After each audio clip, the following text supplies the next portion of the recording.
అనుకుంటున్నాం. కళ్యాణ్ రామ్ గారు మీరు చేస్తే బాగుంటుందని నాకు స్టోరీ చెప్పారు. అసలు నిజంగా నేను చేయకూడదు అనుకున్నాను నేను. కానీ స్టోరీ విన్న తర్వాత నా ఫ్యాన్స్ అడుగుతున్నారు,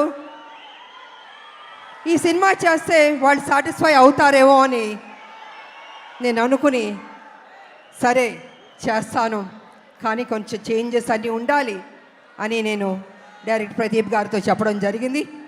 వారు విన్నారు. అండ్ కళ్యాణ్ రామ్ గారి దగ్గరికి వెళ్ళి విజయశాంతి గారు చేస్తానని ఒప్పుకున్నారు.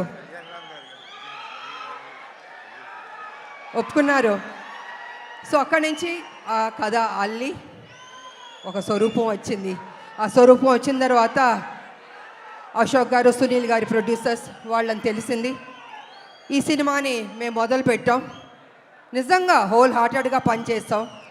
చేస్తున్న కొద్దీ ప్రతిరోజు ఒక్కొక్క సీన్ చేస్తుంటే మాలో ఉత్సాహం వచ్చింది, నమ్మకం వచ్చింది.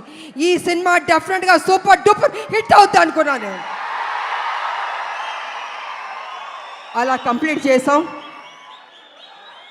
చేసిన తర్వాత మాకు ఎడిటింగ్ టేబుల్ నుంచి తమ్మిరాజు గారు ఫోన్ చేసి చెప్పారు, అమ్మా నిజంగా అద్భుతంగా చేశారు మీరు కళ్యాణ్ రామ్ గారు. కాంబినేషన్ కొన్ని సీన్స్ ఉన్నాయి, కళ్ళం నీళ్ళు వచ్చేస్తాయి మాకు.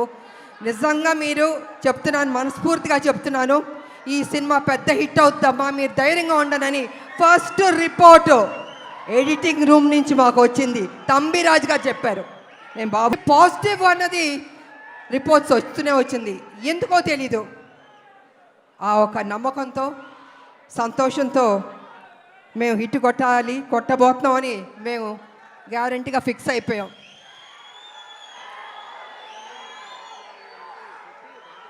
అనేక మంది మహిళల గురించి మాట్లాడాలంటే, ముఖ్యంగా తల్లిల గురించి మాట్లాడాలంటే, తల్లి అన్నది ఒక సాక్రిఫైస్.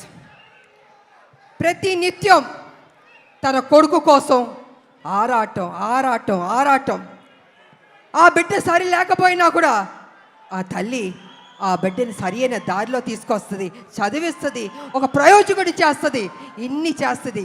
కానీ కొన్ని సందర్భాల్లో బిడ్డ రాంగ్ ట్రాక్లోకి వెళ్తూ ఉంటాడు. అప్పుడు ఆ తల్లి పడే ఆరాటం ఎవరితో చెప్పుకుంటుంది? భర్త ఒక పక్కన తిడుతుంటాడు, ఏం చేస్తాం కొడుకు సరిలేడు అని ప్రతిరోజు తిడుతుంటే ఆ తల్లి, లేదండి నా కొడుకు మంచోడు అవుతాడు, తను తప్పు చేయడు, తను ఒక ప్రయోజకుడు అవుతాడని ఆ తల్లి భర్త దగ్గర చెప్పి ఆ బిడ్డకి నిత్యం ఒక సేవకురాలుగా, ఒక సపోర్టివ్గా, ఒక తల్లి అని కాదు ఒక ఫ్రెండ్గా ఆ తల్లి ఆ బిడ్డకి మంచి చెప్తూ ఉంది.